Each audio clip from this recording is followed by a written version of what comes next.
All right, thanks everyone for coming back. We're going to get started. We had in mind for this afternoon's panel a conversation about how the American church is doing, particularly keeping in mind largely the sort of Christian church, evangelicals, black church, mainline Protestants, Catholics. How are we doing at a unique time? And the speakers that you're about to hear from reflect sort of a bit of next generation leadership, a bit of rising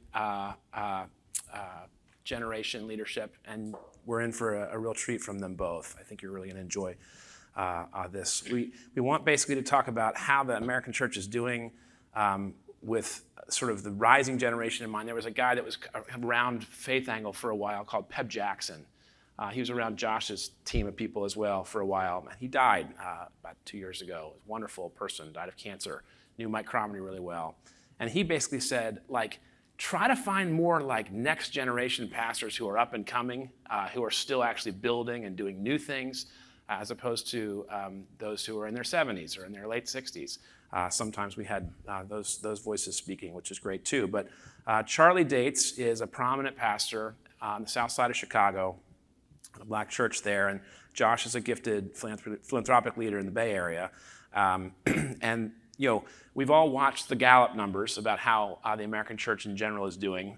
Churches broadly construed, synagogues, mosques, and more. It's been about the same for 70 years, and in the last 20 to 25 years, that sort of membership level has sort of tanked from about 71 to more like 49.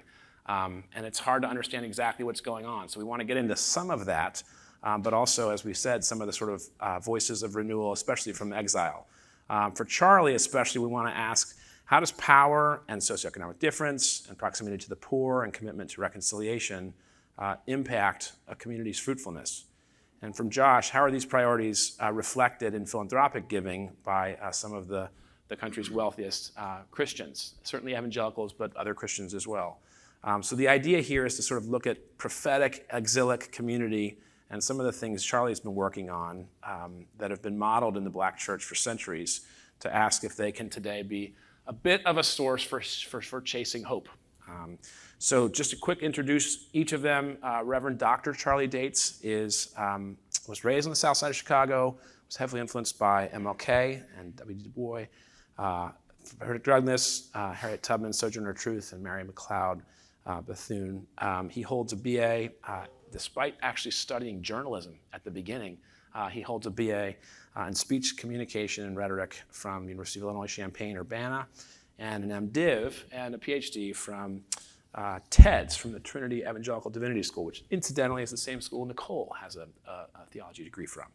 In 2011, he became the youngest senior pastor to serve the historic Progressive Baptist Church of Chicago, which has grown vastly since his time starting there.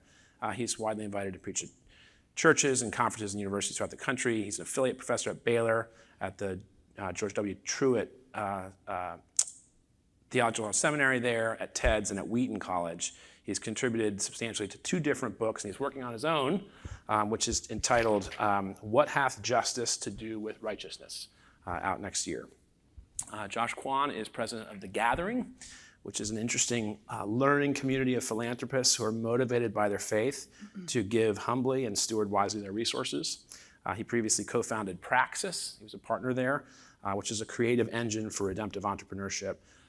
After graduating alongside Sewell at Harvard College and doing a little bit of work on the Harvard Crimson, he served as director of international giving for the David Weekley Family Foundation, before then going to Praxis and starting that. He worked as a journalist at the San Jose Mercury News, Wall Street Journal, Newsweek, and the Stanford Social Innovation Review. He holds an MBA from Northwestern at the Kellogg School of Management, and he and his wife, Jane, are raising their 2 kids in San Francisco. I forgot to mention that Charlie and his wife are raising their 2 kids on the south side of Chicago. So thank you both for coming. We're going to start with Charlie, then we're going to hear from Josh, and then we'll turn it to you.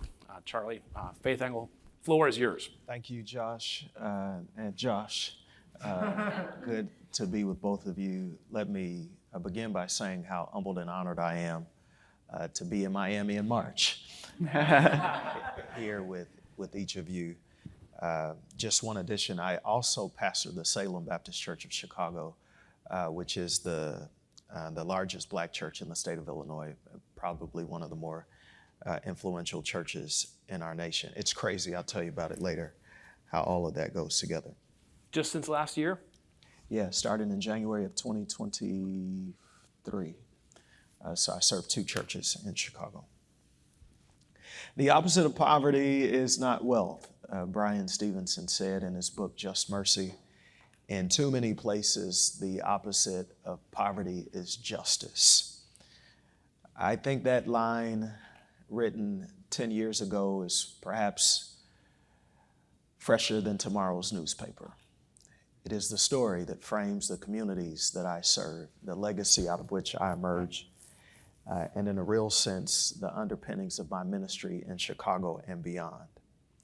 It is that legacy that I stand in. It was December 5, 1955, and it happened faster than he could gather his thoughts, he says. In a matter of minutes, thousands of African Americans were surrounding like bees the Holt Street Baptist Church as these working class citizens of Montgomery, Alabama were awaiting instructions on what to do. You know by now it was the day that Rosa Parks decided that her tired feet would now relinquish their own fatigue, as it were, to her tired soul. She decided not to give up her seat that day, and it launched a movement. Thousands of black people gathered that night at church to hear a keynote, not from a top 10 disc jockey or a pop music artist turned activist. They came that night to hear a preacher. He was the son of a black pastor with a newly minted PhD. He said he was short on time to deliver remarks that were as moderate and militant enough to live up to the gospel. And so without forewarning, those black pastors in Montgomery, Alabama launched a movement that desegregated public transportation in America from a rural city in Alabama. He basically argued that night that our nation was in trouble.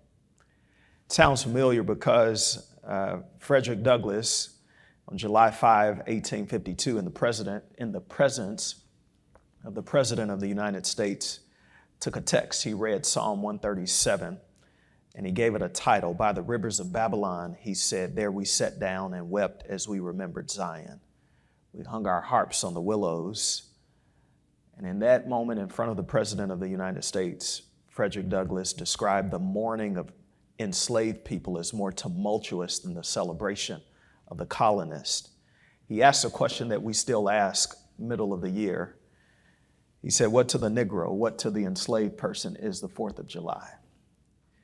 In glaring violation of justice, I quote, in cunning arrangement to entrap the defenseless and in diabolical intent, the fugitive slave law stands alone in the annals of tyrannical legislation.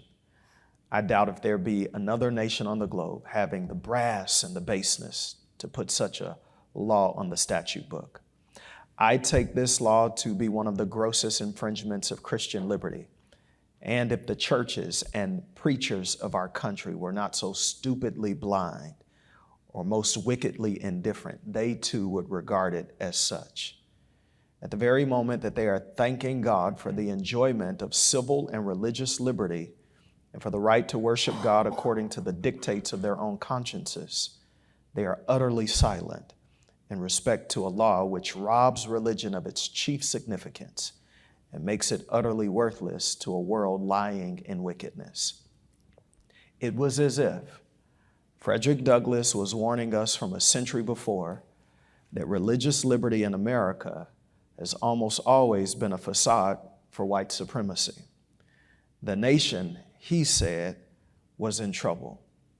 You wonder, as a black man in Chicago in 2024, pastoring black people, serving in a black community, what is a black preacher supposed to do when the nation is in trouble? And when the source of that trouble is not the corrupt government, but a corrupt church that props up a corrupt government? What are we to do when it's the people of God who endorse evil and refuse actual liberty and justice for all, sometimes in the name of religious liberty? Well, I want to submit to you that that is the contention of the black church in America. And I'm not an angry black man here today to speak on behalf of angry black people. I just want to draw a clear line in the sand early on to say that I do not represent white evangelicalism. And though I have a high view of Scripture and a high view of Christ, and the people that I serve have historically held such, we do not fit the brand that very often journalists write about when they talk about American Christianity. I want to submit to you very plainly that American Christianity is in trouble again. This time it's misappropriation of political conservatism with a Christian worldview that has miscarried its own labor for justice. The supposed Orthodox Protestant Christians in America, who were once dubbed the moral majority, have actually come to show that they were simply a political party seeking to grab the reins of the Republican political action group. To them, professing a theologically orthodox view of Jesus and the Scriptures was synonymous with a politically conservative worldview. And instead of forcing that party or any other party to understand the true nature of justice, they functioned as a religious arm and gave sacred cover to its unrighteous dealings. I think that the consequences of this moral misappropriation cannot be overstated. It has ensured that American evangelicalism will be judged to be on the immoral side of history. How tragic it is that the very people who believe themselves to be the most moral actually become and support the most immoral politicians and platforms that constrain human flourishing. Irony might not be the best word to describe this phenomenon. Theological arrogance and self-deception are the real culprits. It's my contention that American evangelicalism's unwillingness to file divorce papers with the Republican Party and its wholesale adoption of party platform politics is but another ocular demonstration that this historically segregated brand of Christianity is without a distinctly Christian worldview. In essence, history has not been, and neither will it be, kind in its analysis of American evangelicalism, because it is essentially revealing itself as civil religion masquerading as Christianity. Here, Frederick Douglass, I think, is very helpful to us again. Maybe some of you have read the appendix that he wrote to his biography. He said, for between the Christianity of this land, well, let me say it this way. He said that anybody who read his narrative might suppose him to be an opponent of all religion. But he said he is not an opponent of all religion. For between the Christianity of this land and the Christianity of Christ, quote, I recognize the widest possible difference. So wide that to receive the one as good, pure, and holy is of necessity to reject the other as bad, corrupt, and wicked. To be the friend of one is of necessity to be the enemy of the other. I could preach that today.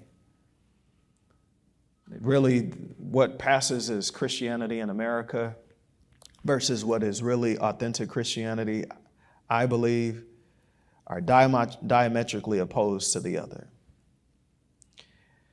What might Frederick Douglass say in his assessment of American Christianity if he were alive today? I wonder, what would he say to Dr. R. Albert Mohler, Jr., the virtual titular head of the Southern Baptist Convention? What might he say to Pat Robertson and Robert Jeffress, or the latest, John MacArthur, who kind of get all of the microphone time to describe what actual Christianity is? I think they would say that history is the single greatest witness that the truest Christian worldview is most often articulated by the poor, the marginalized, and the subjects of injustice. Those in power tend to read and to bend policy and justice in favor of their privilege. And I think that's why a lot of white evangelicals will endorse Mr. Trump, because he suits their view of privilege. When in 2018, I think it was, or 2019, on Reformation Day, Dr. Mohler tweeted an endorsement for Mr. Trump as the only valid way for Christians, I want you all in this room to know that he troubled an entire community of Black and brown Christians. Not because we need white evangelicals to ratify what is Christian for us, but because there is a long history that invalidates his claim. Mohler, like a lot of the popular white evangelical Christians, fails to look beyond his own white conservative interests, and he equates his white evangelical interests with Christianity. One example is, and then I'll pull up in a moment, is this whole pro-life, pro-choice thing. Many Black and brown pastors are pro-life in a way that is more comprehensive than the, quote, moral majority, unquote, abortion discussion. We are pro-human flourishing. And man, I get so tired, if I may, of hearing these guys trying to lecture us on what it means to care for people, for unborn babies, when we want to say to them, do you care for the babies that have been born? They do not understand the moral calculus that a Black pastor makes every time we engage this discussion or meet with a sister who's deciding whether or not she wants to keep her baby.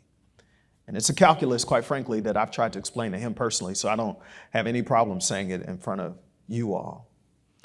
We, as the chocolate delegation of these yet-to-be United States of America, actually see these issues that get written about and named as the top Christian issues in America as a farce, because they are not the actual issues that touch hurting, broken people on the margins in our city. In fact, most of us don't want to have anything to do with the word evangelical these days, which is such a beautiful word. It's just been hijacked by people. When you look at David Bebbington's actual definition for evangelical, he hits it this quadrilateral, but it's in essence people who are gospel-centered people, gospel meaning good news. They have a high view of Scripture, a high view of Christ. But that word has been hijacked to mean something completely different.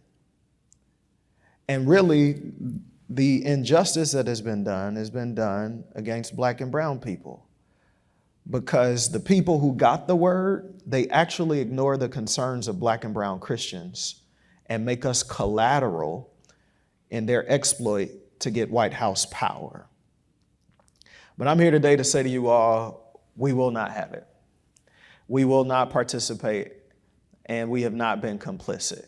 In fact, my name is Charlie Dates, and I'm here today to talk to you all from a historical, theological perspective on these issues, because I hope that when you write about American Christianity, and particularly as we come to another election cycle, that you will look at the Black church's deliberate management of injustice as another angle on hope and as a way to wrestle this conversation away from the faulty tropes of white evangelicalism in America. They do not deserve the full angle of your writing.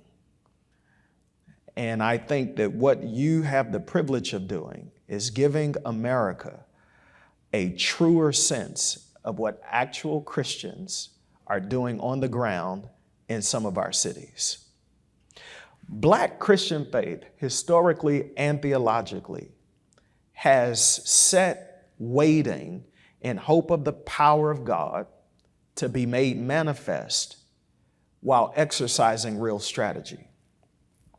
In other words, as I started off, our creative protest, our nonviolent activity, trying to draw media attention to our work, has been part of our undying hope that God would come through.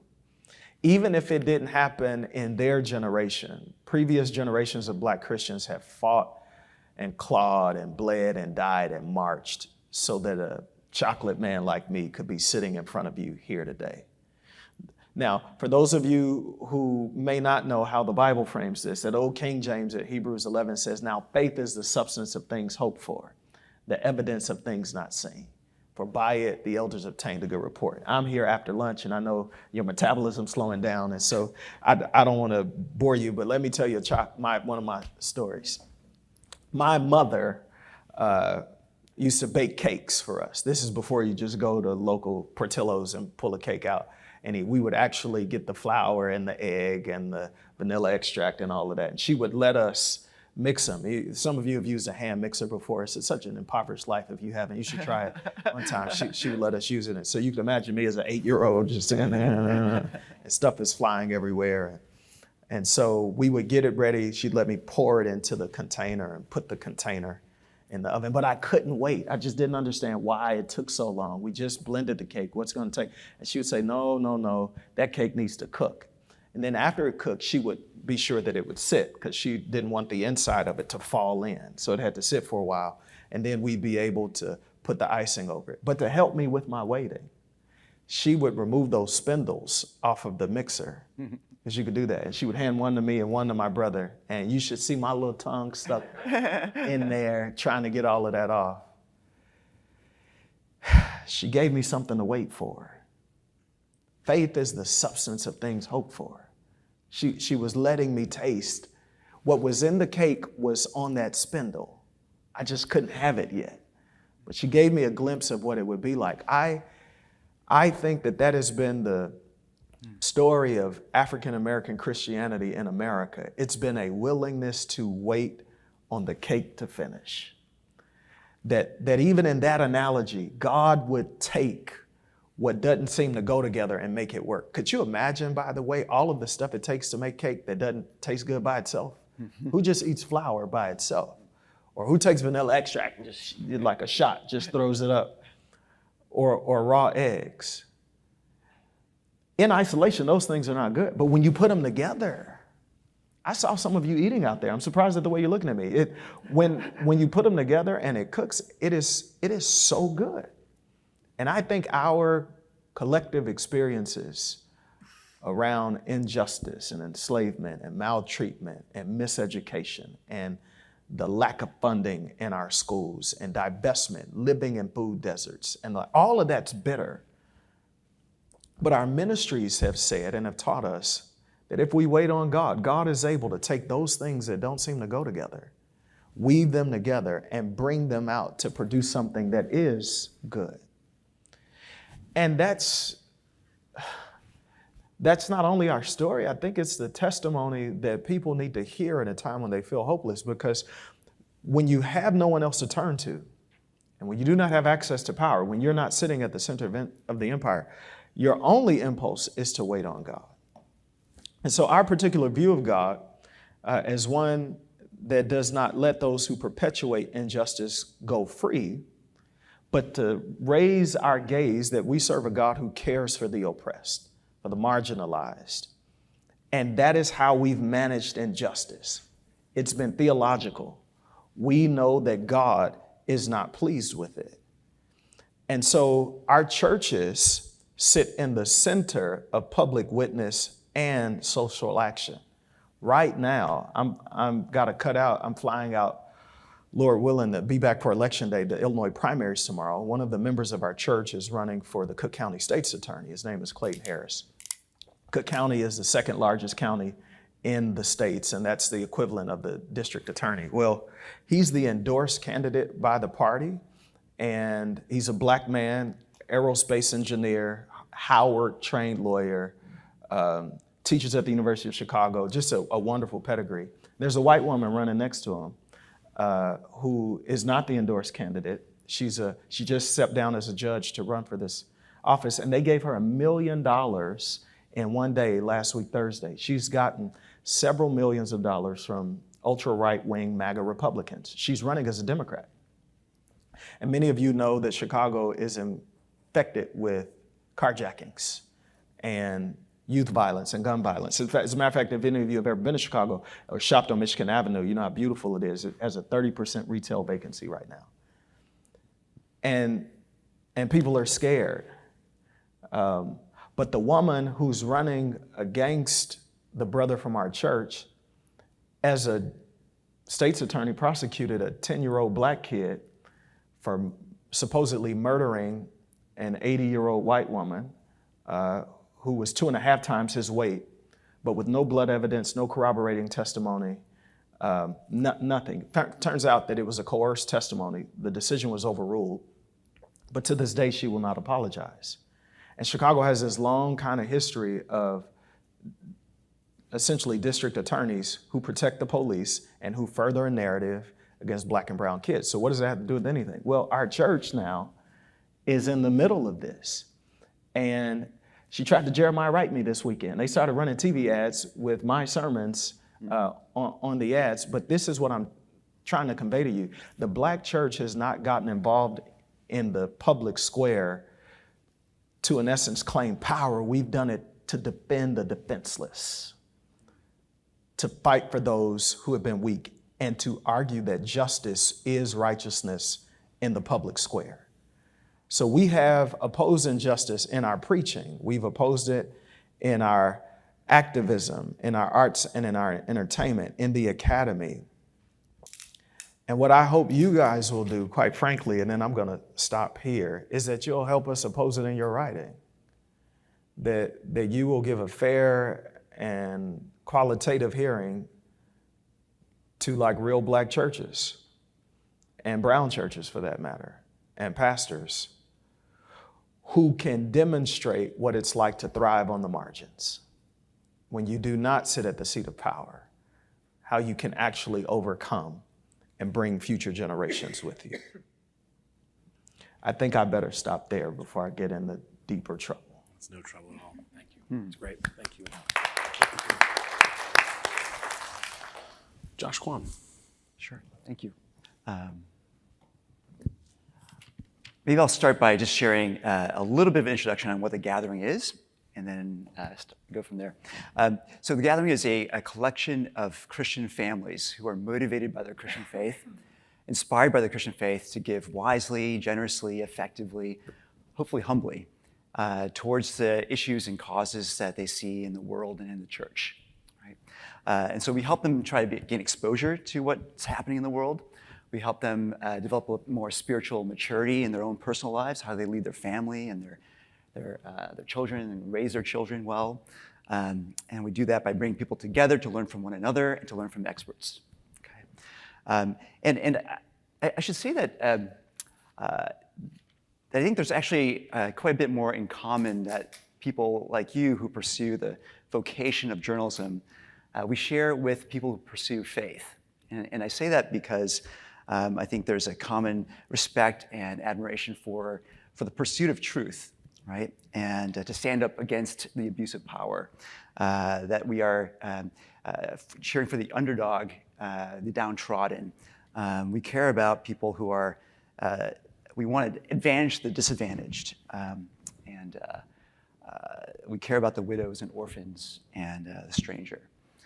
So I think there's, when I hear from people in the Christian community who may complain about some of the mainstream media that they read or watch, and I try to bring back, hey, look, there is actually more in common, our common goals. We hold it together. And then I would just say maybe from journalists looking at people of faith, that even though people of faith, and I'm speaking from my Christian faith tradition, we may sometimes misrepresent what Scripture says. We may not live it out the way that we would sort of speak about it, but we do try to hold those ideals the way that you may hold your ideals for why you pursue journalism. What I wanted to share, if I may, a few thoughts on where a lot of media attention rightfully is placed on maybe the connection between Christian faith and maybe some of the rise of nationalism, right? That there are other parts of the church that are interpreting things differently and applying and living out their faith in a different methodology or an approach and a different theology. What I mean by that is that maybe the expression of our Christian faith isn't necessarily pursued through political power. And in fact, it could be done through many other dimensions of society. And I say this not as a representative of the Gathering, and this being off the record so I can be a little bit more transparent. I don't speak on behalf of all the people in my group, in part because we have some people in our community who would say amen to Brother Charlie and fully endorse everything he just said. And then I have other people in my community who would say, ooh, that sounds a little bit like your a woke interpretation of Scripture as a pejorative, right? And so these are people who belong and come to my events, and we try to sit together and respect and love one another, even though we have very different and opposing views on politics and a pursuit of justice and what it looks like. I would say that if there are ways of thinking about that some Christians are saying, like, the path to impact and influence and shaping society is maybe not primarily through political power, but to think about, there's a theologian named Abraham Kuyper in the early 1900s who talks about the sovereignty of God over every square inch of the world, and not just political levers, but how we think about the environment, how we think about our human relationships, about our families, about business, and about the marketplace, that these things also matter to God deeply. And so how do we think about bringing our love and our expression of faith into those dimensions? And so three sort of areas. One is around people, so Christians thinking not just with their philanthropy, but thinking about their investments, their businesses. If you think about a foundation that may be required by the IRS to give at least 5% of the endowment each year to nonprofit causes, there's 95% sitting there in the bank somewhere, right, in stocks and bonds. That money could be actually used for good, right? Maybe investments in community banks, or maybe an impact investment in a startup that actually will have multiple bottom line returns, social returns, environmental returns, and maybe even spiritual returns. What does that look like? Second one is around that the creation of culture is just as important, probably more so than the critique of culture, right? This is an idea that Andy Crouch and a few others have championed over the years, which is there's been a sort of like a movement, so to speak, maybe the 80s and 90s, saying, that kind of culture is bad, or we should boycott something, or this is antithetical, and so we should create something just for Christians, right? The Christian version of something that already exists in mainstream America. And so actually, well, maybe we shouldn't be creating these silos, these isolated communities, but actually we should create something that's good and true and beautiful, that everyone can be drawn to and attracted to and enjoy. So what would that look like? So this is the creation of culture, not just the critique of culture. And then the third one would be around, maybe there are invitations, open doors for Christians to engage in some of these key questions of our times. People of all faiths have been wrestling with these questions of personhood and identity, about what it means to be human. And these questions have risen in prominence in part because of our technological advancements, right? We are now closer to being and playing God with our genes, with our algorithms. That's sort of starting to provoke questions of, like, what does it mean to put some safety guardrails in place? What does it mean to define humanity? And I think some of our faith traditions have been studying and trying to answer those questions for a long time. So those are three areas where I think there's some connection between how Christians, especially in their faith, through their philanthropy and their stewardship of capital, may have some positive influence for the greater good, the common good, for America, but also for the world. Great. Can I ask just a quick follow-up before we turn to the group? What's an example, Josh, of something that's good and true and beautiful for the broader culture, as opposed to your own Sure. sort of siloed that would be illustrative of what you're talking about? Yeah. Great. So a couple maybe in the technology world. So I'm based in Silicon Valley, and I would say maybe there's two examples, right? So one would be a new type of phone that's put out by a company called Techless, right? And it's almost like a dumb phone, right? And it's got is designed to limit your access to social media and to the kind of doom scrolling that you see. And so this is intended for parents who are concerned about how their kids are shaped and formed by the forces of social media. And this is not like a Christian mobile phone, right? But there are like inspired by Christian values and a concern for how parents are losing control over their ability to sort of, at age-appropriate stages, to expose their kids to ideas of a relationship and how do you define beauty? Well, it'd be wonderful if parents had an initial first stab at sort of talking about it and sharing it, as opposed to being inundated with outside forces. So Techless would be one, and then Nick Kristof was just here. He's written about the campaign against Pornhub. So Pornhub, which is this massive company that owns tons of pornography websites, right? There's been a campaign, not necessarily to say all pornography is bad, right? That'd be like maybe from a Christian faith perspective, that may be true, but to reach outside of the faith silo, say, well, what can we hold in common with other people who don't share the faith? But say, actually, okay, so can we agree that underage girls and boys appearing on those websites would be a bad thing if they don't have adult consent? That's something that we can agree on. And so Layla Mickelwaite is a founder of something called the Justice Defense Fund. And she's out there suing credit card companies and financial services companies for providing financial transactions to these companies that don't uphold their own rules of, if you upload a pornographic piece of content, you're supposed to be able to say, yes, I made this and I am above 18, right?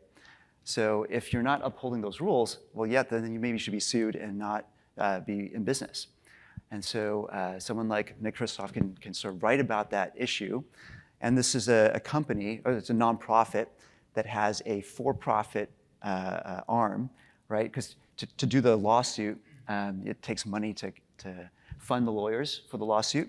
And so you can actually invest in the lawsuit, right? And so you can get a financial return for this lawsuit if the lawsuit wins, right? So there are new ways of, new vehicles, new financial vehicles for impact that can create financial return, social impact, and then it was started by a person whose faith is expressed through this venture. And maybe one for Charlie as well. We just did a podcast this week with Miranda's good friend Sarah McCammon from NPR, who has a new book called The Ex-Evangelicals with Ruth Graham. And I'm curious about how you see younger members of Black church, the two churches where you are, at least. I mean, how are they doing on waiting? We live in a culture of now, and immediate gratification. How are the youngest members of the Black church doing at inhabiting the tradition you just spoke so? I would say that, first of all, we are seeing more young people, by younger I mean 30 and under, coming to church in where I serve in the last year and a half than I would say we did over the last 10 years. So, something's happening. The answer, Josh, needs to be split, almost dichotomized, because there's a group of younger people who are engaged in matters for justice in the public square who are not connected to the church, and they answer this question helpfully too. I refer to them in my book as the first generation of Black people who know how to protest, but they don't know how to pray. And a few years ago, when the Laquan McDonald video broke in Chicago, that's when the officer, Jason Van Dyke, had emptied his clip of 16 bullets on this kid. We marched with Reverend Jesse Jackson, a number of Black pastors of Chicago, down the Magnificent Mile. What I was not prepared for, I was prepared for that cold march on that Black Friday. What I was not prepared for was, as we were taking off, so Reverend Jackson is in the front, a number of other pastors, Marshall Hatch and the like. This is like the old vanguard, leading the way down Michigan Avenue. Man, there's a stream of young people coming down, the big planters in the middle of Michigan Avenue, who are fussing and yelling explicatives at Reverend Jackson and the other pastors at the front. I get close enough to hear some of it, and they are saying, "You don't belong here anymore. This is not your fight. We're not doing what you all have done." And I stood kind of in the middle at the time of those two generations. It was the first time you would not have been able to pay me to believe this rather, that a people who had inherited freedom because of the long suffering of previous generations wanted nothing to do with that long suffering now. Those are not young people, though, who are connected to the church. But I think that's a helpful contrast. What I'm seeing with the younger people who are connected to the church is a miseducation of how the church has actually fought for justice, and a relearning or an unlearning of what they got now, a relearning of what actually happened. So that my preaching has to include some history lessons in it. And once they get that, much like the young man who's running for office now, then they want to enter into the fight. But they do not do it with this cynicism. Like, Lord willing, our guy wins tomorrow. But if he doesn't, it's not like all hope is lost. That there is very much a real sense that the moral arc of the universe is long. It takes a while, but it bends toward freedom and justice. And so I would say that younger Black people are coming into their inheritance, that we are people who believe that the God of justice is on our side.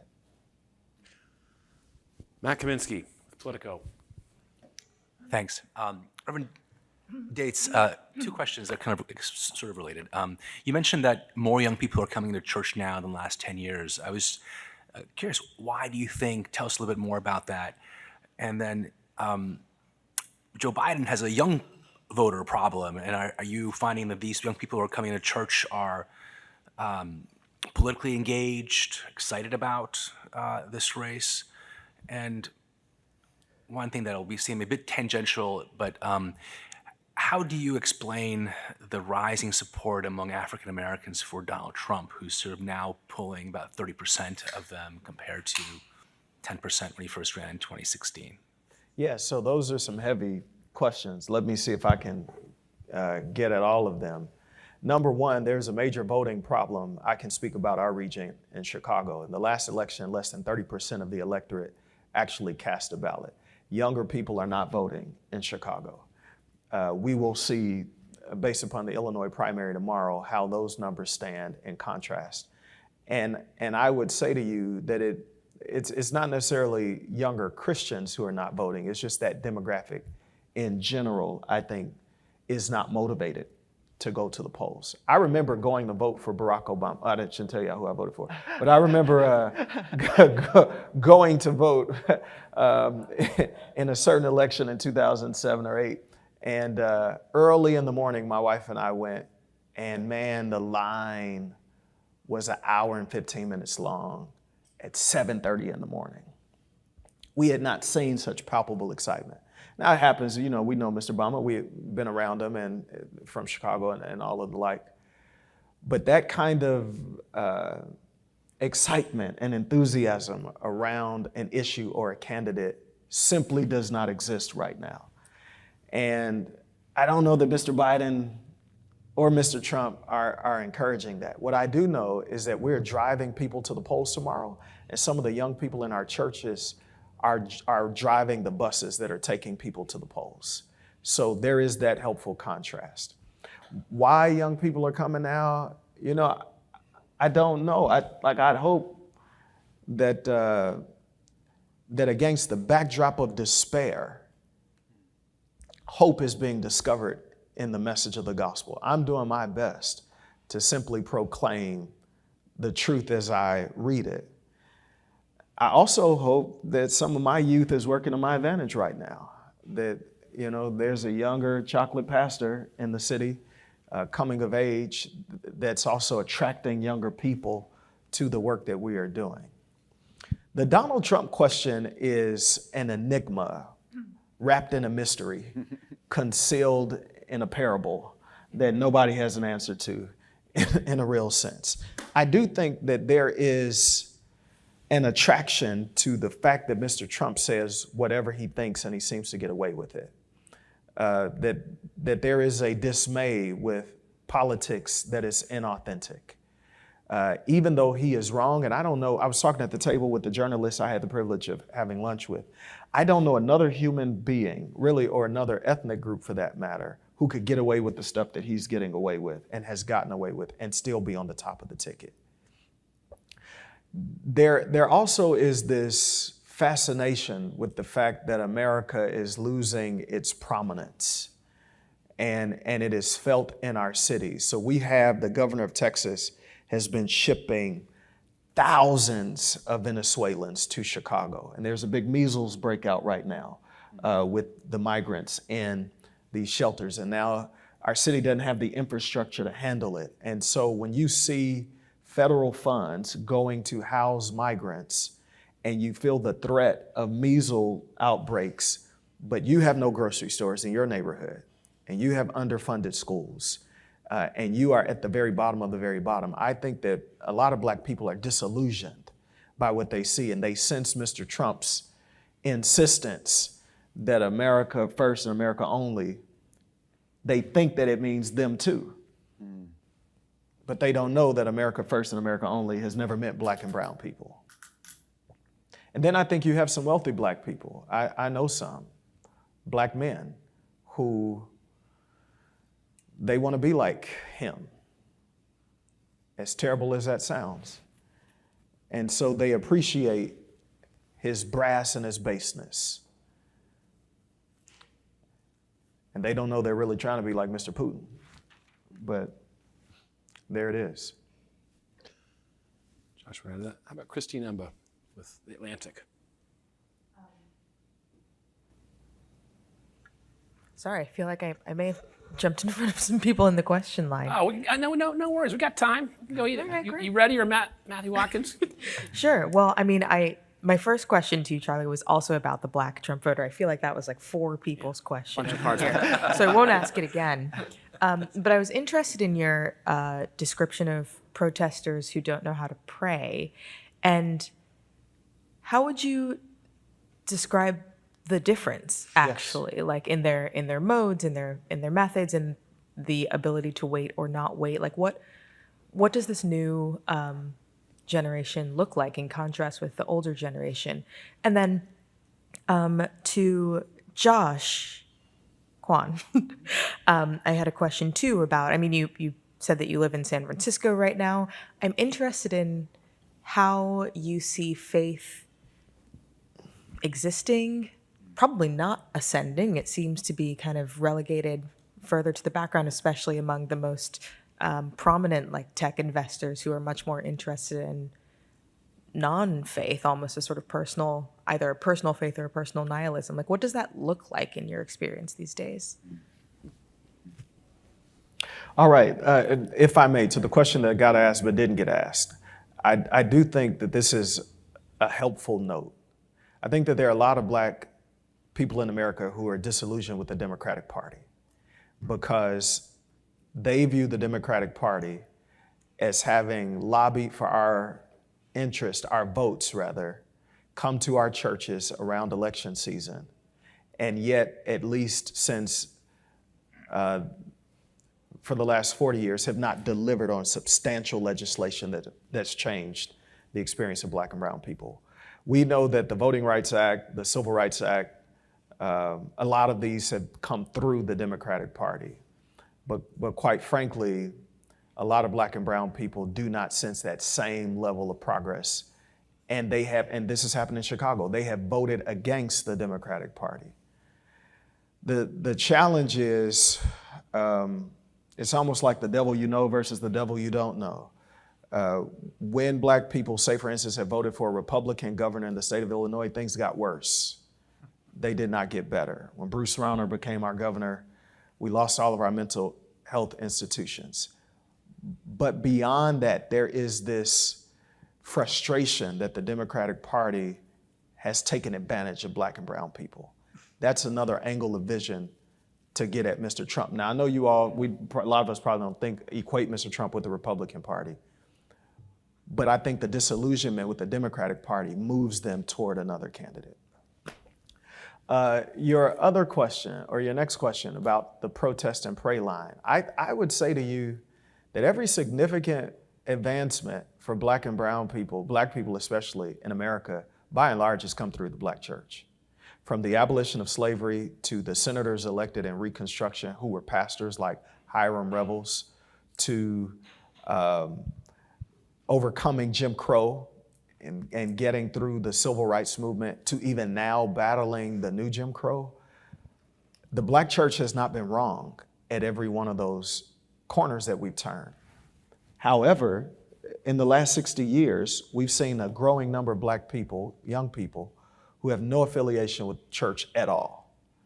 And so when I say they know how to protest, but they do not know how to pray, I mean that they are aggravated by injustice, but they do not know the God of righteousness who resists oppression, because they are not tethered to the institution that actually brought about the current liberation they enjoy. And so this is the first generation of Black people who are trying to push for liberation, but they have no anchorage in the church at all. In fact, they got Charlemagne the God on the Breakfast Club, or, you know, they may know who Mike Todd is, but they do not have any significant local participation in Black churches or with Black theological reflection. Faith in San Francisco. Yes. So, Christine, your question about investing and investors and what they're driven by. You know, there's a very prominent venture capitalist named Reid Hoffman, right? I think he started LinkedIn, and then now he's at Greylock Ventures. He'd written and spoken about how if you were to look at all the, the 7 deadly sins or the vices, you can find great investment opportunities in each of those 7 sins, right? And that's sort of held out as one model of vulture capitalism, right?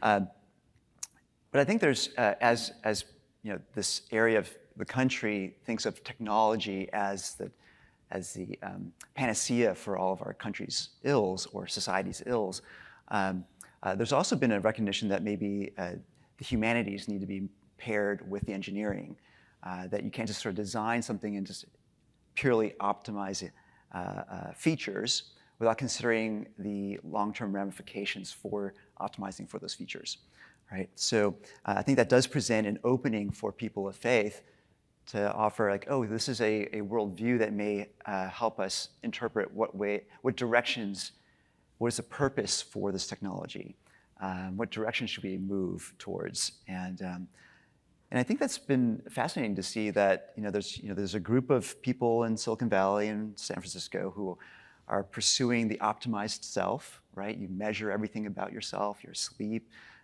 your productivity. How do you wrench? Everything is leveraged towards efficiency and productivity, and we're seeing some of the harmful side effects of that, right? Where I think people of faith may say, actually, maybe there's a different time horizon that we're operating under. There's this push towards human flourishing, but also towards longevity. Can I extend my life beyond 80, 90? Can we go to 130, 150? And I think there's some sort of ethical concerns about that. And there's an element where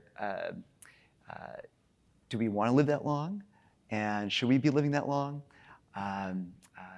And then what are the ways of thinking about defining humanity and saying, where should genetic engineering stop in terms of the optimized self? I think maybe one more point, and it's connected but a little bit different, which is I think if you were to map out where a lot of Christian philanthropy went, maybe where the funds go, what they build, what institutions do they build. And if you look at maybe in the 40s, 50s, and 60s, 40s and 50s, there was maybe a lot of emphasis on the individual sort of evangelizing and bringing people to salvation and bringing people into the church. And I think there was probably a funding around the 60s and 70s. Sorry, I said 40s and 50s. This is when institutions like Young Life emerged, or InterVarsity, these groups that would try to share one-on-one the Christian faith. Then in maybe the 60s and 70s, you had Jerry Falwell, who started Liberty University. You had Pat Robertson, who started the 700 Club. And so using the tools of media, or creating a Christian institution, or maybe starting to build organizations that tried to approach policy or get people elected into office. And so you see some of the fruits if you want to call it that. Like, what are the ramifications of having funded those kinds of organizations for decades? And I think there's a recognition among some Christians to look at, well, is this the Christianity that we want representing our faith? When it seems like some of the people who most loudly proclaim the Christian banner are behaving in ways that are not Christ-like at all. And that may point to a shallowness, a lack of depth of spiritual formation. How is it that we are not exhibiting any of the behaviors or the virtues that Christ talks about? What happened to kindness and gentleness and forgiveness, right? And so now there's maybe a turn towards funding those kinds of institutions that will actually deepen people's application of the word of Jesus into our life lived out. So I think that's, where's that being seen? Well, some of that's being seen in some of the maybe like the spiritual practices and formation. Like, how do we get people outside of just the Sunday service, but actually to live it out Monday through Saturday? And then it's also the application of like people, instead of being called to be, it's still important to be a pastor or a missionary, but it's also an opportunity for people to think about, if I start a business, if I start a nonprofit, if I start a school, start a hospital, these are really beautiful, valid ways to express your faith. That the purpose of business is not just to wring out more profits, but this idea of the original sort of Gilded Age industrialist, which is like, I win, you lose. That's great. Now I have more money to give away. Then we moved into this, hey, I win, you win, we all win. And that's ethical, right? That's good. And I think Christians may be called to this even more demanding standard, which is, how can I lose so that you and we win, right? This kind of sacrificial approach to business or to politics or to life in general. I think that would be a way that hopefully we can be a little bit more Christ-like in how we live out our faith. I want to go to Matthew Watkins, but let me just say quick, sorry for this. Do you see anything in terms of the rising generation of givers, people who have lived through, no WMDs and the financial crisis and the Trump years and this election cycle? Is the rising generation of evangelical givers at the gathering signaling anything in terms of what they are prioritizing? Yeah, I think it's probably similar to the polling that's been done on what young people care about. They care a lot more about global warming and climate science than maybe their parents or grandparents did. And that's led to a lot of fascinating dinner conversations about how do we spend great grandma's legacy funds, right? So yeah, we do see some of that in terms of like tension within families of who to fund and where to fund, what the priorities for the family ought to be. Matthew. Texas Tribune. One more time.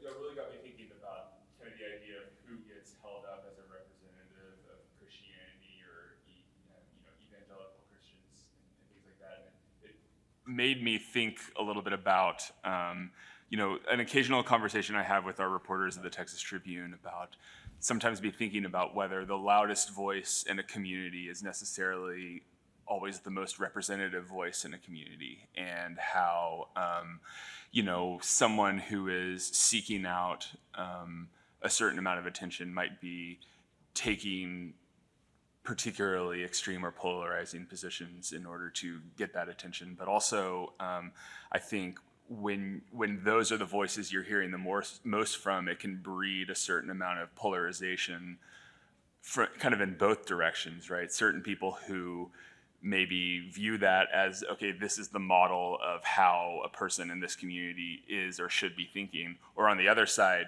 being particularly turned off from that community because they disagree with the way they're speaking or carrying themselves and things like that. And I wonder, I think this can be communities around geography, race, religion, all three, all different kinds of communities. And I'm wondering how much y'all feel that or see that as something that's frustrating to the y'all's communities, and if so, what advice do you have for journalists in dealing with that? Because I think there's different incentives to go to that loud voice, right? One possibly being a sort of deadline incentive, right? Like, they'll pick up the phone and give you the quote you need for your story. But also, being in Texas, you mentioned Robert Jeffers, right? There's a lot of people who want to hear what Robert Jeffers is saying. In some ways, some people because they view him as sort of a good Christian leader, others because they get him worked up and, a negative reaction is a reaction that people are drawn to and things like that. And so, I mean, what should we, if this is a problem that you see in the way journalists are portraying communities, what should we be doing to be better about that and finding more representative voices or average voices in those conversations? I would say if part of the goal is to find more representative voices, median or average voices, then perhaps engaging younger journalists who are fresh on the streets would help you to find fresh voices. We get a decent amount of press, I think, now in Chicago. And what I've noticed is it's not coming from the older standard-bearing news anchors or journalists. It's coming from journalists younger than me who have friends who go to our church or our churches who are coming around.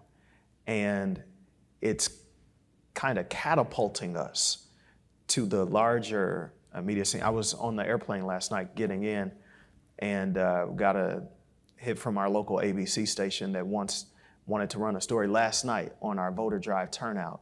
Well, the only reason they know about us is because some of the younger producers have friends at our church. They've been coming around now. So that, in my mind, you won't know the new fresh voices if you don't have newer, fresher workers, so to speak, around you. How do I feel about it? I think that, the white church in Chicago is pretty silent on a lot of these matters. It's actually rather frustrating, but I'm not here to talk about that. In the local context, when religious voices get highlighted, it's rarely them. I think in Texas, of course, because it's Texas, but in Illinois, they ain't going to church. So I think nationally, it's frustrating to hear about John MacArthur or Mohler or Robert Jeffers, these people who have nothing to do with the kind of everyday grassroots level communities. And so I would say not only do I feel that way, I know others do too, it might be beneficial rather than just listening to some of the popular voices to maybe take aim at, and ask me. I mean, I'm here. I'll be honest with you, I'm here all day. I'd be happy to direct you for the people that I know in your area to say, hey, you might want to listen to this sister. You might want to listen to this brother or go in that direction. Because we are not necessarily even trying to be on your platforms, to be honest with you. Generationally, I think some in my generation are moving and they want to be on other platforms. But that would help. If I could help you in that regard, I'm happy to. How about Adam Harris with The Atlantic? Thank you both. I have a question for each of you. Josh, you mentioned that there is a sort of wide spectrum of folks who come to your events. Let's call it a sort of diversity of opinion. Where do you find that sort of connective tissue in those constituencies, right? Like how are they connecting across their theological differences? And Charlie, it usually gets shorthanded as like the you need Martin and Malcolm, or you need the Panthers and Martin, right? Yeah. So when you're thinking about those young people who know how to protest, but they don't know how to pray, and you're thinking about the young people who are now coming back to church, and you're trying to train them in these strategies and how are you thinking about working those two groups together, right? Yeah. Right? How are you thinking about working with both of them? Yeah. Okay. I try to say, what is let's make sure our priorities are actually the priorities. Right? So what is the thing that means and matters the most? And for us in our community, it's that Jesus Christ is Lord and Savior. Everything else, that should be secondary. Like who you vote for doesn't matter in this context, right? Like it's a secondary issue. It's not an internal issue. So let's make sure we prioritize the right things. The second thing would be, I tell people, I warn people, like, I will put people on stage that you will be offended by, okay? There's gonna be people when you show up, there's gonna be people to your left and to your right. I say there's gonna be people that are progressive, liberal Christians here, and then there's gonna be people who belong to a Baptist church that's better than yours because it's more conservative, right? So just be prepared for that. And the kind of people I want to engage, because we all live in our silo, whether I'm in Silicon Valley, I'm in my silo. Somebody in Lincoln, Nebraska is in their silo. So if you want to find out what the liberal Christians are thinking, come to the gathering and meet one and hear what they have to say. And I engage with the ideas because we shouldn't be fearful of people who think differently from us. What we do share in common is a sincere, genuine desire to read and understand what the scriptures say and live it out as best as we can. And I'm imperfect, I'm sinful, I'm gonna have a different way of reading it and interpreting it than you do, and that's all right. And not to be afraid of that. It fascinates me, Adam, that when a lot of Black Christians received what they fought for, say got liberty from a measure of oppression, that they did not turn around and oppress their oppressors. I think the reason is because there is a germ in the gospel that liberates a person's soul from harboring hate once they get free. There are a lot of people who watched the shooting at Mother Bethel in South Carolina, and they watch those family members go on and tell the kid, I don't hate you, I'm praying for you. And a lot of the watching world went, are you insane? Are you crazy? Of course you hate him. But there's something in the gospel that actually transforms the human heart and the human mind. That once justice is enacted, it's God's, and I don't need to take vengeance thereafter. That, I think, is the enticing and inviting angle upon which we teach to persons who know how to protest, but they don't know how to pray. Because once they get what they're after, if they're still angry, if they are still bitter, if they still harbor hatred in their heart, then they're not really free. And I think the testimony of the Black church has been that we've been able to sit down, as Martin King said, at the table of brotherhood with people who we know did not care for us. I know no more powerful witness than to win your enemy and make them your brother. Quite frankly, and as a Christian, if I were not a Christian, because I am a Christian, I still struggle with loving my enemies. I'll just be honest with you. I prefer that they remain my enemy. However, there's nothing more powerful in the world than when you've been somebody's enemy and they've loved you. It's disarming.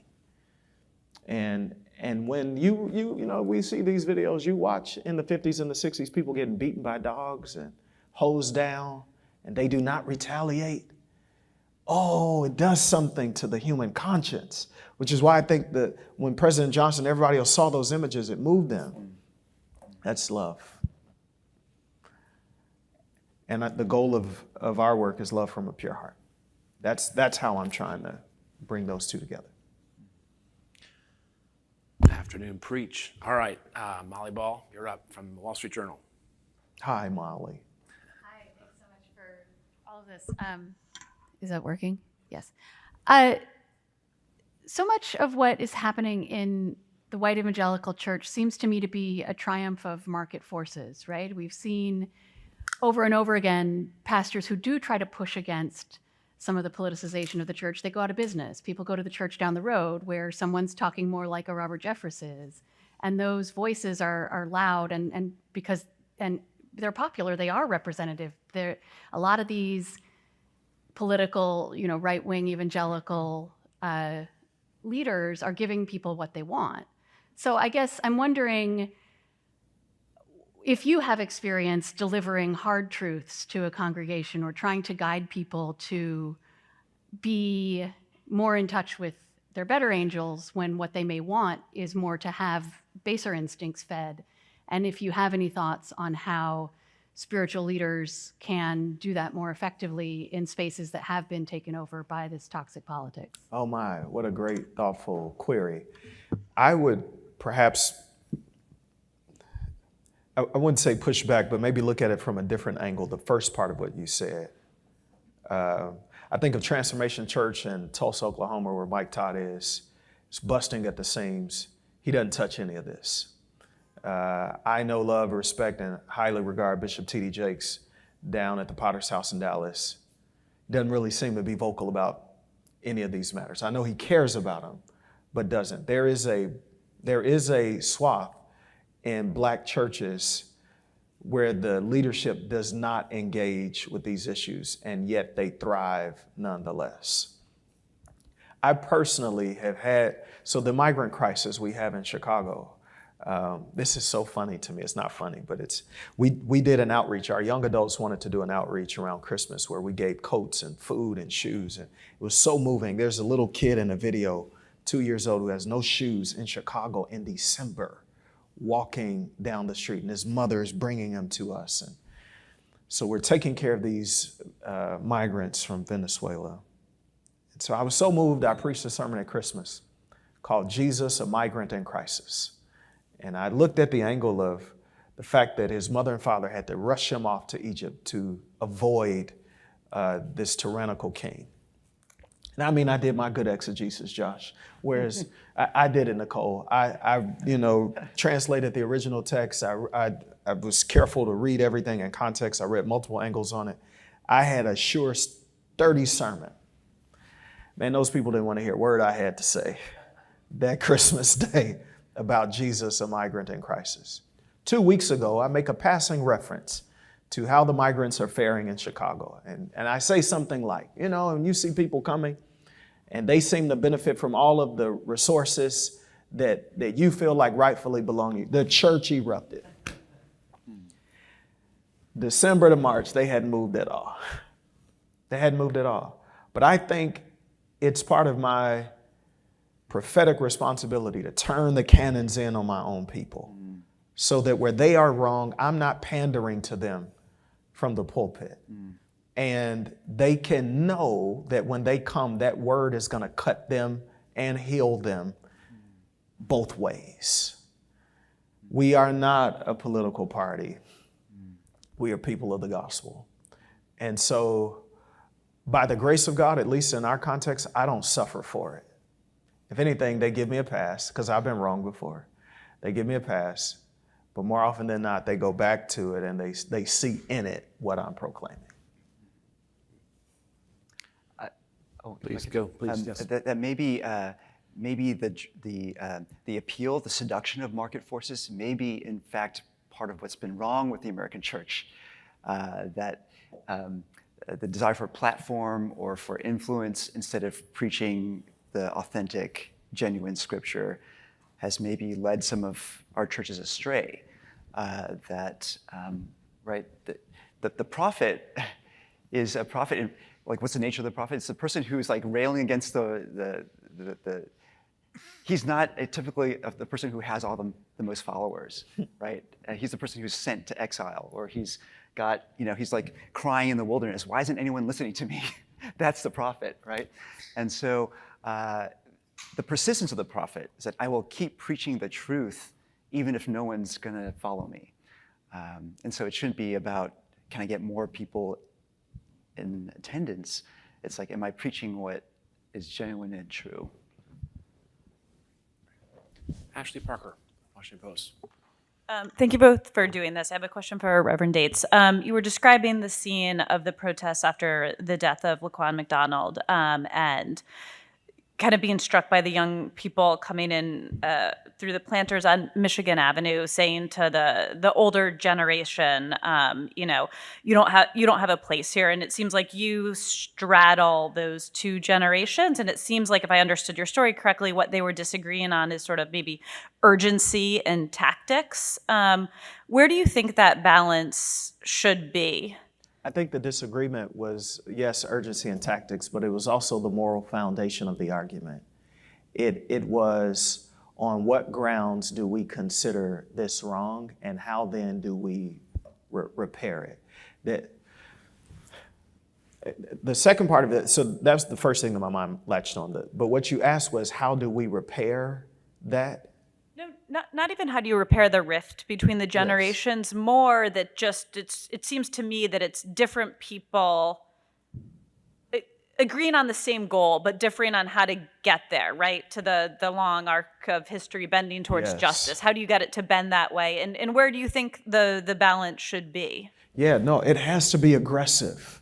The protest has to be aggressive and direct. I think the lack of education, though, with the emerging generation leads them to believe that taking matters of justice into their own hands will render the results that they want. When history is kind of the witness that indignation, even righteous indignation, has never been enough to secure justice. So my argument has been that we take the most drastic and extreme protest in the ethic of love, and we drench our opponent in them. And as we do that, this idea of chasing hope, we will see in due time those matters come to fruition. Without the education, there's no way you could appreciate it. For instance, those kids who were protesting against Reverend Jackson in that moment now have the right to vote because he in the previous generation did not have it and fought for it. They do not see the long arc in that at all. They think the immediate deliverance because of the old problem. And so we have to take their energy, harness their anger, and just move it in the channel of love in that regard. I'm not Dr. King. I'm Charlie Dates. I kind of wish I was sometimes. He had amazing swag. Could you imagine that, me sitting here today? We have been forced to the point. But in my generation, I have to find a way to demonstrate that balance, that we're not going to outrace the long arc, but we can play our part in it. Why don't we do one more, and then we'll take a break from Maggie Phillips at Tablet. Sure. Yeah. This is kind of for both of you. I wrote a piece for, I think, Dr. Martin Luther King Day called How the Black Church Fueled a Movement. And my remit at Tablet is religious literacy. And I wrote it because I told my editor, when we talk about civil rights today, it's almost totally divorced from the religious aspect of it. Yep. And so I wanted to get into, this is what Dr. King believed. This is what his religious faith meant to him, because I had perceived that the civil rights movement today is a very secular one. Oh my. And I think that part of the problem, and I'd be interested to hear both your takes on media literacy, religious literacy within the media, because a media class that doesn't appreciate the importance of faith in people's lives can't report on it accurately. I've written before about progressive Christians who feel very marginalized by the gun control movement because people tend to sneer at thoughts and prayers. And they're like, well, we do pray, but also we're activists and we kind of feel marginalized by this very secular gun control movement. And so I feel bad for progressive Christians because I feel like the way the media reports on Christianity, Christianity means white Anglo-Saxon Protestants. And so it's not their fault. I really think it comes a lot from media illiteracy, a media class that is maybe not religious themselves, and so they don't appreciate that. So I was just wondering if you feel like religious literacy in the media is maybe playing into some of these silos, some of these misunderstandings, these kids who know how to protest but not pray. Thanks. Yeah. Okay.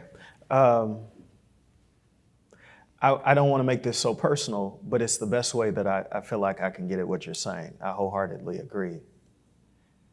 As a black man in America, I've had to learn about white people as a measure of survival.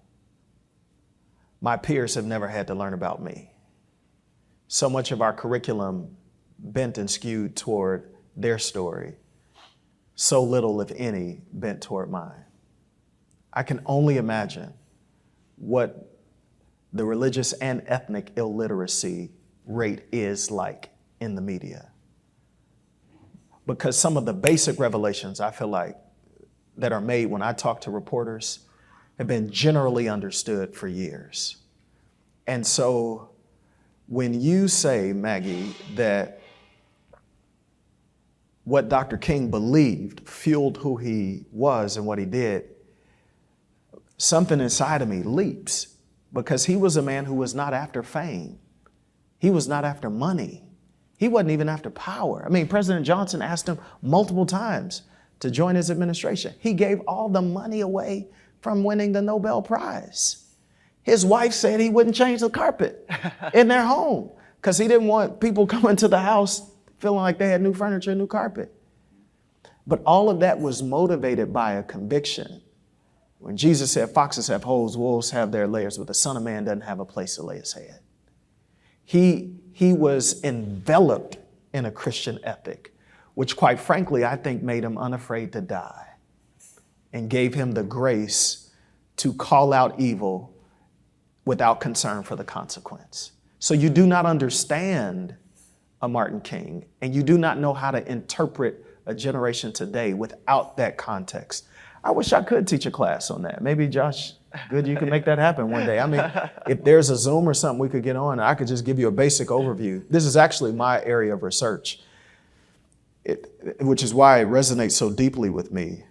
That illiteracy, I view you guys as the kind of keepers of truth, that you for society and culture, you do that for us. But if you yourselves do not know, then you will inadvertently tell a lie. And if there's a way for people like me to help give you a better understanding historically and theologically, then let me do it. And I would say that there's probably just as much of an opportunity among people of faith to better understand the media and how it works and how does the story get, like, who decides what gets published and what gets a more prominent role placement in a paper or a website. I think that would be incredibly helpful. A lot of people who talk to me is like, why is media so whatever, like liberal or progressive? And they don't necessarily understand. There's a difference between the news pages and the opinion pages, or, you know, so like there's things that you'd say, oh, everyone should know this. Not everyone does, and I think that's part of the challenge. It's just like maybe not everyone knows the basic tenets of the most major faiths of our country, and it's a shame. So yeah, we can work on that, right? Yeah. Wonderful. All right, it's 2:35. Let's take a 10-minute break, and we'll resume at 2:45 and then quit at 3:30. All right, friends, if we could resume, we'll go 30 more minutes of rapid-fire questions and then a break, and then some rest, and then, so a 3:30 stop is firm. 6 o'clock reception, just like last night. Dinner to follow. Tomorrow morning, don't forget, 7 o'clock walk, led by 2 stalwart journalists at the foot of the footpath, and then one more session tomorrow. So we've got Maria Manhose up, Adele Banks, Miranda Kennedy, Zachary Davis, and Belle Sawhill, and maybe we'll have more. We'll see how it plays. Elena Platt Cabrera, excuse me. All right, so there's a strict this is sort of a combination, first-timers, different kinds of publications. We're going to start with Maria Manhose, please.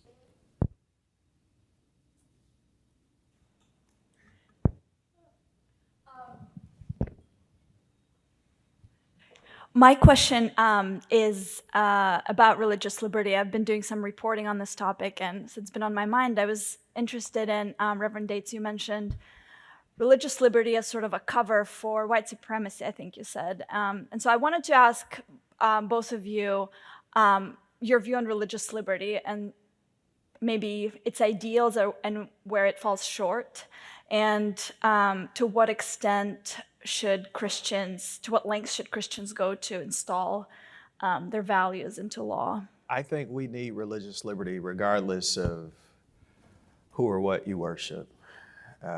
And I think that Christians ought to be found fighting for the freedom of people to be able to express their conviction and their faith. My argument is that when you seriously consider the founding of this nation and its desire, the founding fathers' desire to break away from the state church in Great Britain, the irony is that they were not simply after liberty, religious liberty, because they changed the religious code to protect slavery. You can go as far back as Cotton Mather, Richard Baxter, the Puritan leaders early on.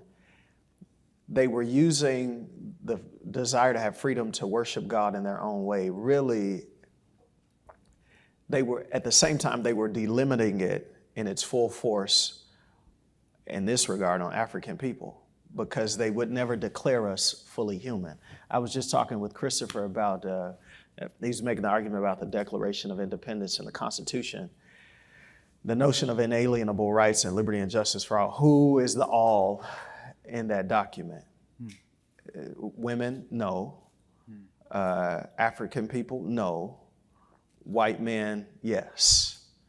And so it was their way. The argument for religious liberty was their way for them to have liberty, but not for everyone else. I think today, unfortunately, even if you look at the Ethics and Religious Liberty Commission at the Southern Baptist Convention, which is, I think, still the largest Protestant arm in America, it's run primarily by white men. The philosophy has not changed. And so I want to draw a parallel between the theological architects of slavery in America and the people who yet bicker the most about religious liberty today, and say they come from the same family.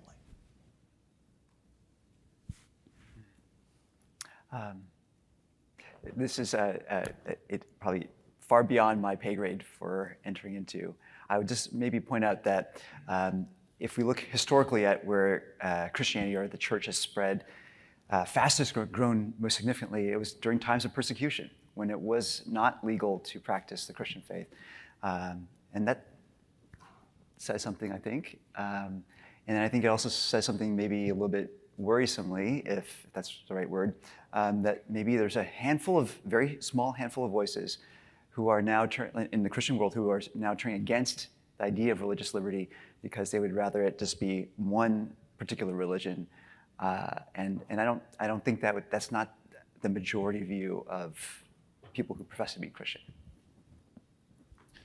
How about Elena Cabrero from The Atlantic?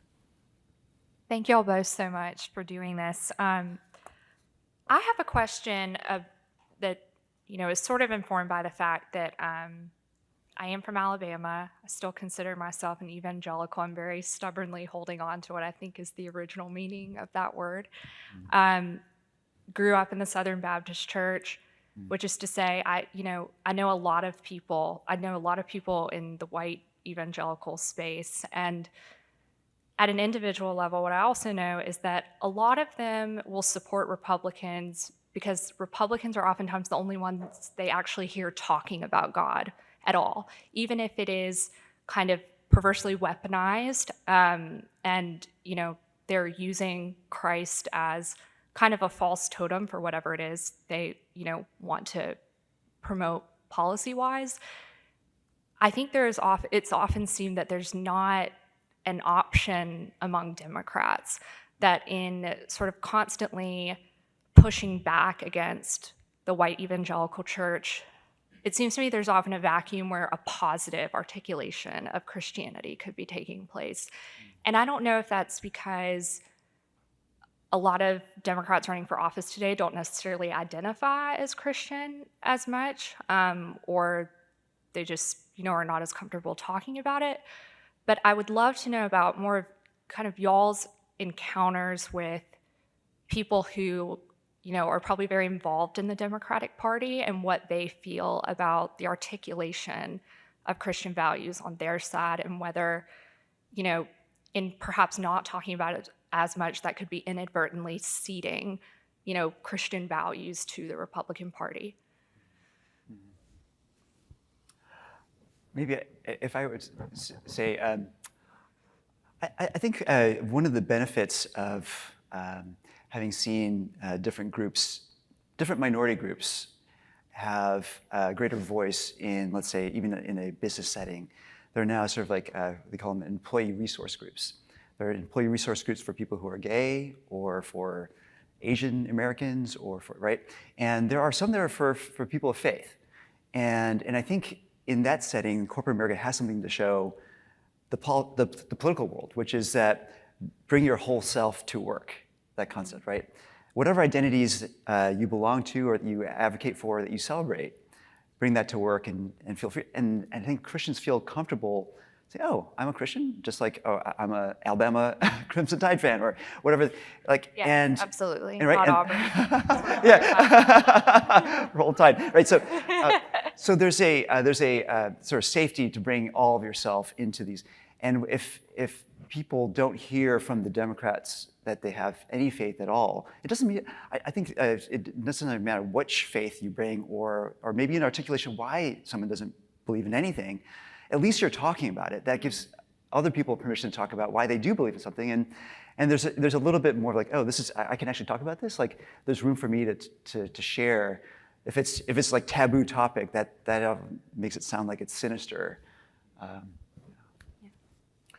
I was trying to think of names, and they just started to flood my mind. Sheila Jackson Lee, Emmanuel Cleaver, Jonathan Jackson now, I guess Jesse Jackson Jr. at one point. Of course, Raphael Warnock. Even Representative Elijah Cummings, who's a blessed memory now. But I think 5 of the 6 or 4 of the 5 of those that I just named are all outspoken Christians and or were at the time that they were in office. It's how they talk about God that's different from the Southern Baptist way of talking about God. And this is to the distinction that I think Frederick Douglass was making. Sometimes, and they were all on the Democratic side of the platform, so that's a distinction. Sometimes I think Black Christians are left to wonder, those who vote on the Democratic side, if we're talking about the same Jesus as some of our white Southern Baptist brothers and sisters are. And so, even in my language about the conversation of abortion, our public platform values are just so distinctly different that it's not that I would say that these persons aren't talking about God. It's just that they view the manifest power of God to be at work in different ways than say, other people groups. You know, when Mr. Obama first ran for president, actually when he was running for Senate, you all remember that speech he gave at the DNC, there's not 2 Americas, there's 1 America, you know, and we're all like, yay. And it was like, well, there really might be 2, man, you know. But, you know, he went on this line, we worship an awesome God too in the blue states. That was the line. He learned that song at our church. And a lot changed with him from there. This is why I was wishing Pastor Meeks had come. I can tell you this story. Before the Jeremiah Wright stuff went off, Pastor Meeks, Mr. Obama sat in Pastor Meeks' kitchen and walked him through every passage in the scripture related to heterosexuality and homosexuality. I wish he were here so he could tell you this. We knew where Mr. Obama stood. He talked openly about his faith in God. It's just he borrowed, or he adopted at some point, elements of Black theological reflection, where Black people signaled in on what he said. So when he said, we serve an awesome God in blue states, we all knew immediately what he was saying. He was quoting a worship song in Black churches. So I don't know that politicians on the other side do not, or that they refrain from talking about God. I think they do. I just think the nomenclature is unfamiliar to the majority culture at times. That's one angle. May I add Please, you bet. May I just one more thought here, which is, in 2022, I brought 2 senators to my conference, and it's not a political event, so I want to make that clear. But I brought one from the Democratic side and one from the Republican side. And I asked them to talk about how their faith animates their views on policy and more about, like, how do they live out their faith in the public square? And so the Democrat It's a friendly audience. It was Chris Coons and Tim Scott. Okay. Yes. And this is before he ran for office, so we wouldn't put somebody in our stage who's running for president. But the point being is that there was such an intense hunger in our audience to hear people speak with respect and kindness to people from the opposite party. And it was such a refreshing element for people to hear, and this is primarily a more conservative crowd, to hear Senator Coons talk about how his faith in the Holy Scriptures, the same Bible that we read or whatever, right, that he was excited about his faith and how his views on life and in American society were based on his understanding of Scripture. And for the two of them to be speaking of friendship towards each other, I think there is a strong yearning for that kind of dialogue, not on the polar sides, but it's hard to write about that, right? It's hard to, yeah. That's good. That's good. That's good. Adele Banks from Religion News Service. Can you hear me? Yes. I have a logistical question for Pastor Dates and a general question, and then one that relates to Josh Quinn.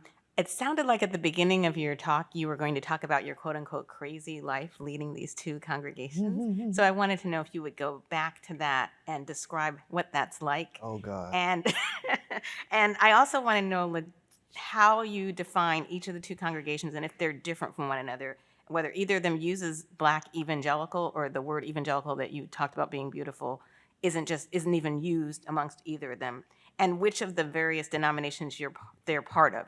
Because I know you're not Southern Baptists, but I don't know which Baptists you are.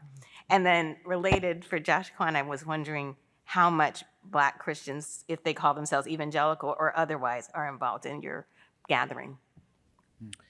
Well, let's just get right to it then. 7 questions. 7 questions, all packed into one. I mean, I feel like I need a therapist with me right now to answer your first question.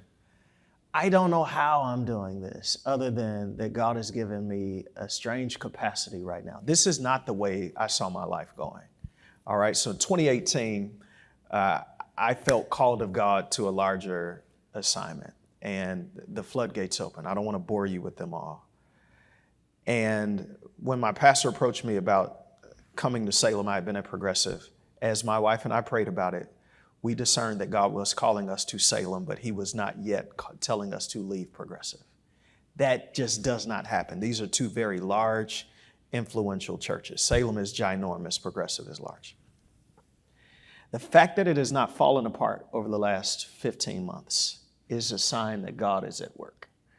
These churches have two distinctly different communities that they reach, almost different DNA, and yet they both embody the same Black theological reflection. So I do one service in the morning on Sunday and the next service later in the morning on the same Sunday, and I have two phenomenal executive teams which permit me to be able to show up for stuff like this.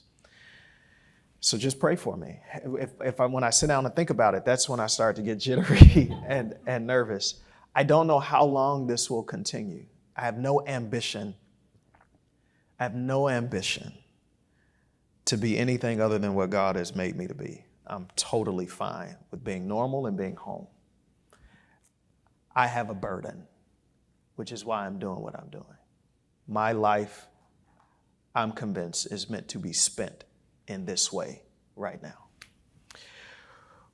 Progressive belongs to the Progressive National Baptist Convention. It always has. So when we took them into the Southern Baptist Convention, one of the worst things I probably ever did, but when we did that, they went in kicking and screaming, as you know.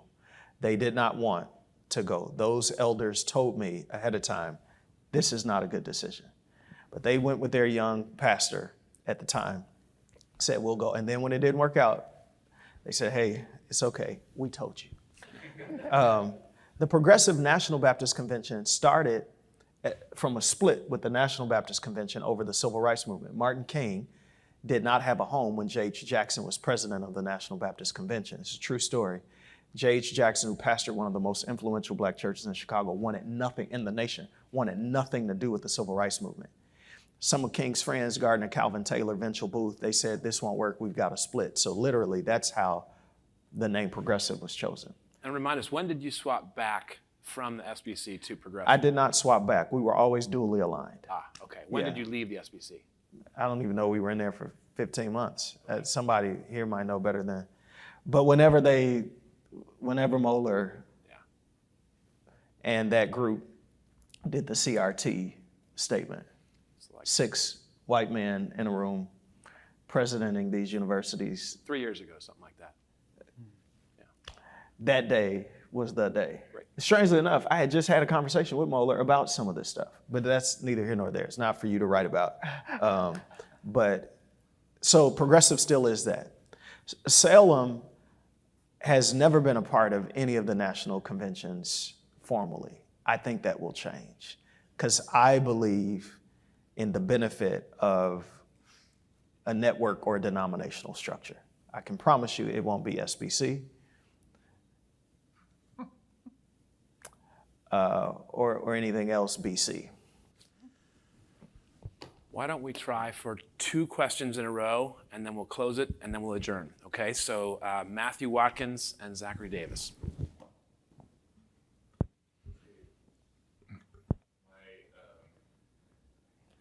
Having a lot of, oh, there we go. Fortunately, my question is very simple and hopefully can be answered quickly, which is, I mean, so much of what we've heard today is about how people, us journalists need to be educating ourselves a little bit more about what's going on within the church and, about some of these conversations that are going on. So my question is simple, just who and what should we be reading to be catching up on those conversations? Who are y'all reading and getting this information from as well? And then let's do Zach as well. Okay, both at the same time.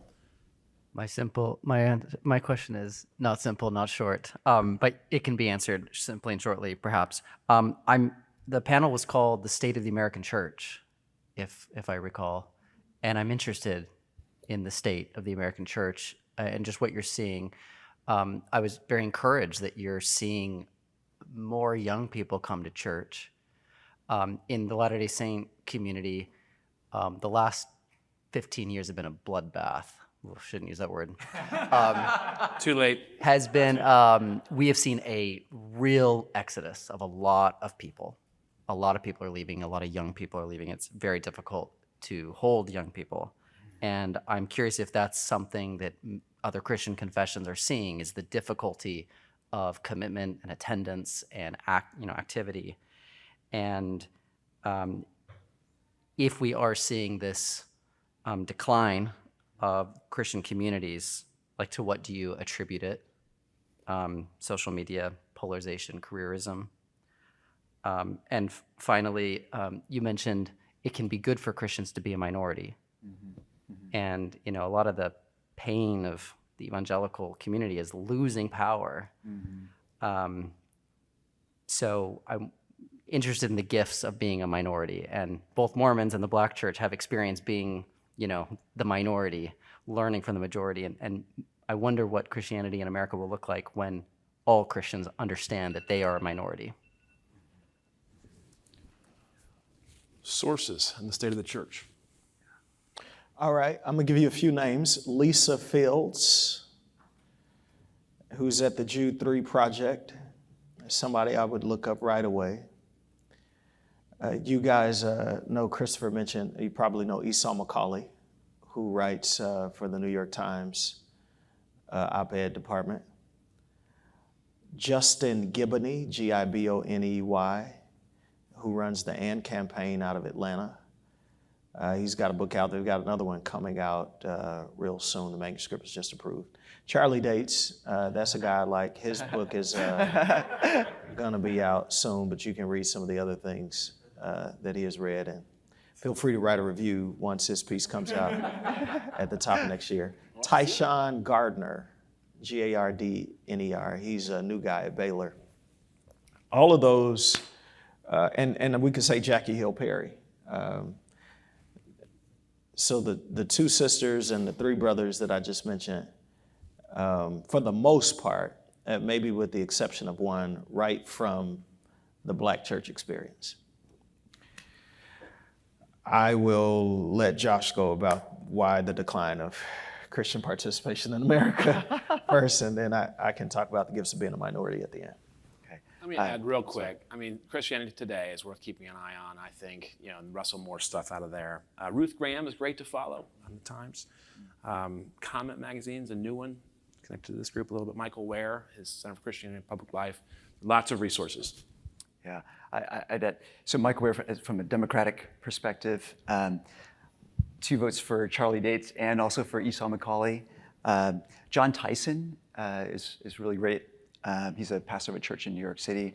Andy Crouch is someone I've been reading for a long, long time, and then we brought on at Praxis, just really good on theology and culture. Duke Kwon, Kwon. He co-wrote a book that was about reparations, which is very provocative for Christians. And then Francis Chan, Chan, is another author and former pastor of a very large church. Speaks about poverty and justice and spiritual formation. One other, John Mark Comer, is someone who's also doing a lot about spiritual formation. He's gained a lot of traction for something called practicing the way, so the way of Jesus. Decline of the American church. There's lots of reasons. I think one that would be worth looking at is sort of like this,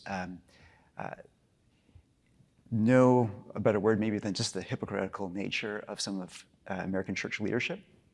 We say one thing and then we do something completely different, or we say these things we value and then we do the opposite, or we elevate those who practice and exhibit behavior that's completely contrarian to Christian faith.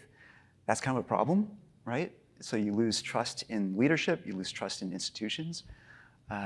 So that could probably, and then maybe that the Christian faith, like, why is it relevant for these causes that I care about? How is this faith going to inform how I think about the world and how I contribute to the world? I don't think the Christian church has done necessarily a great job recently of doing that, that it's so often more attacking, criticizing, condemning, as opposed to showing, like, actually, Jesus is all about love, and what does that mean? And how do you practice that? And how do you love your enemy? And that story is so powerful. It's a story for forgiveness, and that's the compelling part, not this is wrong, and you're a sinner, and that's never effective. And that's not the way Jesus interacted with people, so it doesn't make any sense. So the gifts of being a minority, I think there's actually real strong positives that can be gleaned from being a minority. And maybe a really good example is, so Daniel and his friends, right, in the court of, I think it's Nebuchadnezzar, or maybe I forget. But the Israelites had been taken captive, right? And they're now a minority. But they somehow retain the core tenets of their faith and say, what is the most essential things about my faith? And it's not necessarily some of the trappings of church, but it was like, what are the core parts of the principles of the faith? And let that be the defining parts of who how we live and who we are. And then they were known as the most excellent in the land, excellence in governance, excellence in execution of the orders of the king, right? So I think there's a certain way of living as a creative minority in a larger population where you're no longer the dominant force, which allows for reaching across the aisle or across faiths or the people for the common good. And I think that is a real potential for energy and imagination and new ventures. So I'm really curious to see, like, what emerges in the 2020s that may have lasting impact for the next few decades. What are those institutions? And that's going to be fascinating to see, like, what emerges out of this time. I thought only Charlie Dates could preach. That was fantastic. It was fantastic. Amen. I don't really have anything to add. I think that, again, one of the benefits of being a minority is that hope is found in the very conditions that cause despair. So there's a sense in which you don't know that there's a rock at the bottom until you've been to the bottom. And the witness from the bottom can actually sustain people at the top. So I think when you're not connected to the center of power or to the empire, the collective witness is not only can you make it, but you can thrive. Which I think connects to your question about the decline of Christianity in America. I think the church is going to be fine. I want to say this in front of everybody, even if you don't believe, the church isn't going anywhere. It has outlived every empire, every civilization, every potentate, every ruler, and it will continue because its founder is still alive. I'm not trying to push it on you, but I'm just telling you, it's going to be okay. And if he shall tarry, 100 years from now, there'll be more journalists asking questions again. Yeah. Thank you, Charlie. Thank you, Josh. Great.